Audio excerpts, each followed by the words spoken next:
Assalamualaikum warahmatullahi wabarakatuh. Hello everyone, I'm Tarisha Aprilia. In this video, I will explain about efforts to protect the environment. It is important from an early age for us to protect the environment. Deforestation, forest burning, air pollution, flooding, and other natural damage are not new problems in Indonesia. This problem does not escape the government and society that must coexist to support our environment. The environment is a place to life for all of us on earth, be it humans, animals, and plants. The environment is very important for the survival of life, especially animals and plants that we must preserve. If we do not take good care of the environment, there will be damage to your environment.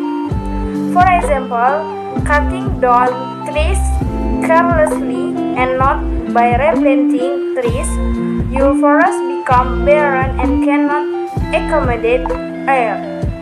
Even trees cannot breathe carbon dioxide in the air. The littering can have a negative impact on your lives. This human activity can be fatal because this human activity can cause environmental pollution and flooding.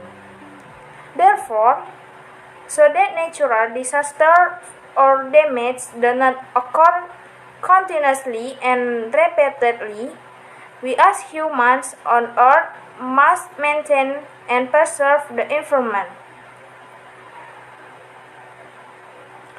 In general, humans also depend on the state of the surrounding environment in the form of natural resources that can support daily life. The main natural resources for humans are land, water, and air. Land is a place for humans to carry out various activities. Water is needed by humans as the largest component of the human body. To maintain balance, water is needed in sufficient quantities and has good quality. In addition, air is a natural source of oxygen for human respiration. A healthy environment will be realized if humans and their environment are in good condition. To overcome various environmental problems, what can be done to protect the environment is in the following ways. First, applying the use of environmentally friendly technology and the management of natural resources, both renewable and non-renewable, by taking into account their carrying capacity and capacity. Secondly, to avoid environmental pollution and damage to natural resources, it is necessary to enforce the law fairly and consistently. Third, gradually give authority and responsibility for the management of natural resources and the environment. Four, the gradual management of natural resources and the environment can be carried out by cultivating the community and economic strength. 5. To determine the success of the management of natural resources and the environment with the use of indicators must be implemented effectively. 6. Establishing a new conservation by maintaining the diversity of the conservation that already exists. 7. Involve the community in the tackling global environmental problems. 8. Farming wisely can increase crop yields to To eradicate plant pests, we can use natural enemies as an effort to reduce the use of pesticides that contain harmful chemicals.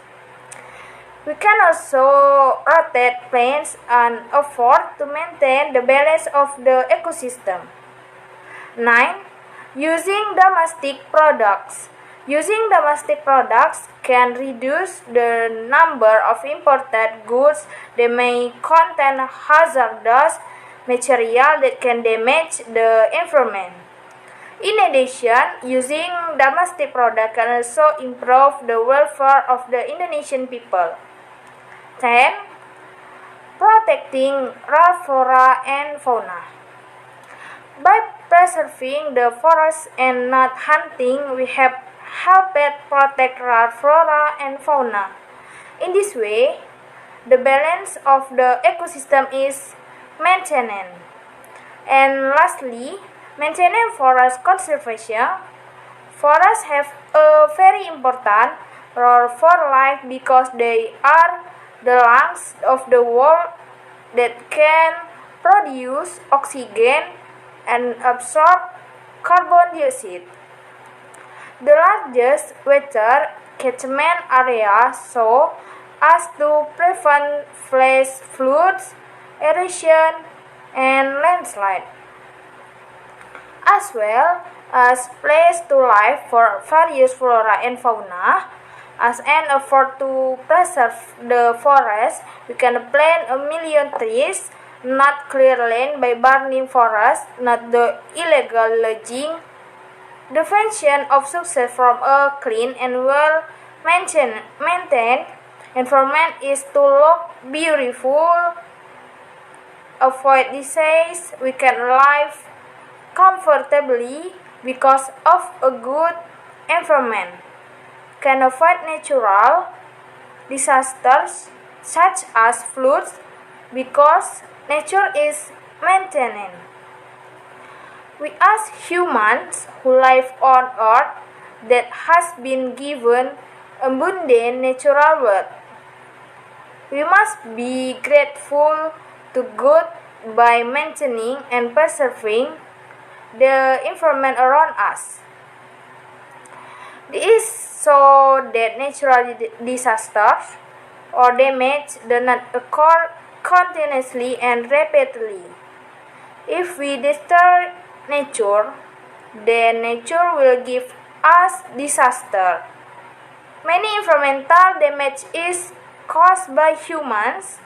Among them are forest fires, illegal logging which results in denuded forests, advance in technology such as cars, factories, and motorcycles make the air polluted and the ozone layer perforates due to vehicle fumes.